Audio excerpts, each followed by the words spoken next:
Ilang oras na lang mag-i-end na ang botohan ng Voice for Change ng 72nd Miss Universe Competition.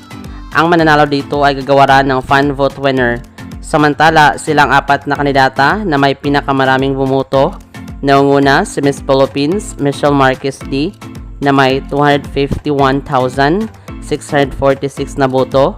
Sinundan ng kinatawan ng bansang Ukraine na si Angelina Yusanova na may 152,887 na boto.